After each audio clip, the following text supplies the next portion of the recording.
So if you ask a straight person if they'd like to be gay, then they will probably say no.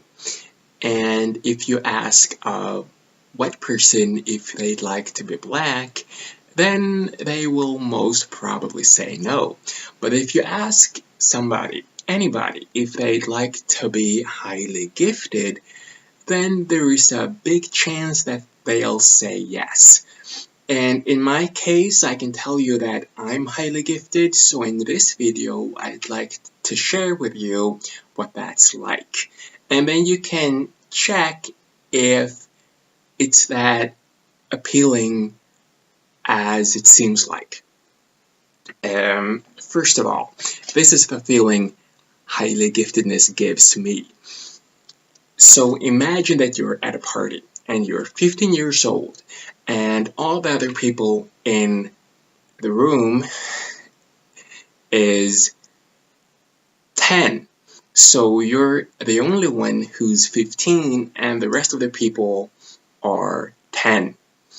So you feel older and wiser than the rest. And that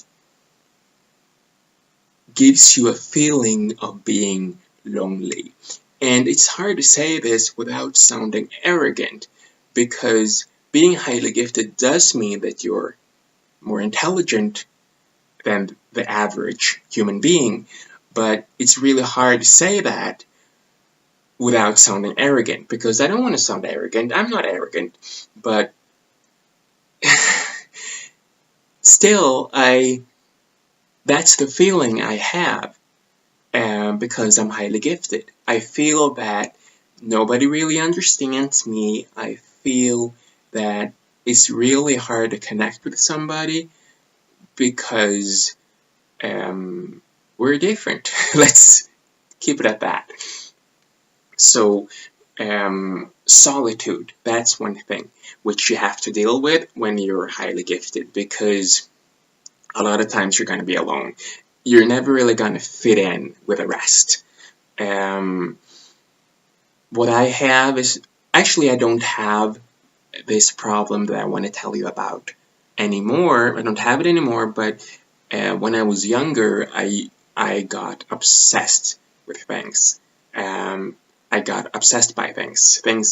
For example, when I remember that I was 8 years old and I wanted to find out everything about dogs, so I went to the library and borrowed like 10 books on dogs, and I perused them all and learned a lot about dogs. Actually, I learned everything about dogs because I was obsessed by it.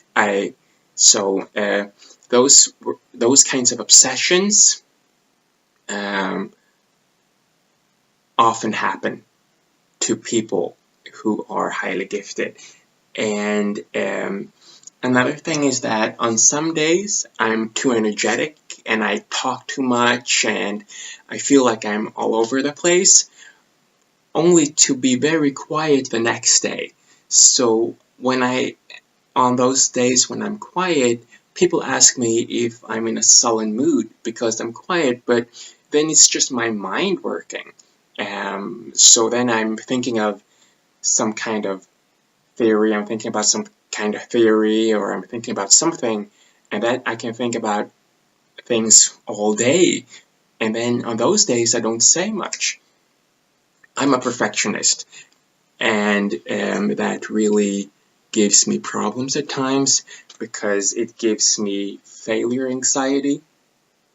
So I'm scared of failing, literally.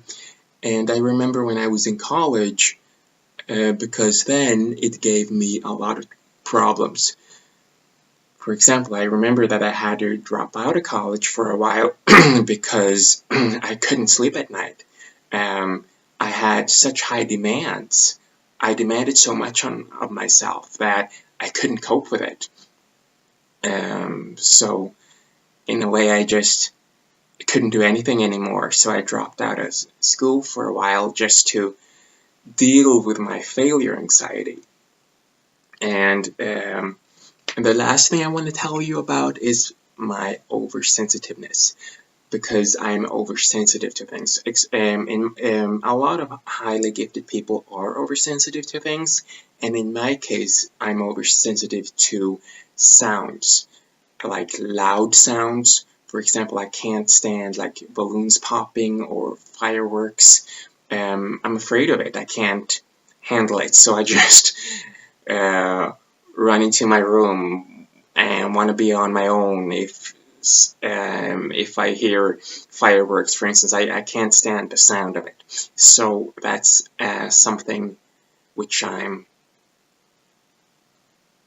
should say it like this, it's something I have to deal with, and that's something which actually bothers me, because I've worked up this phobia in a way, not really a phobia, but this feeling of being scared of it, and that bothers me, but it's very hard to get rid of it.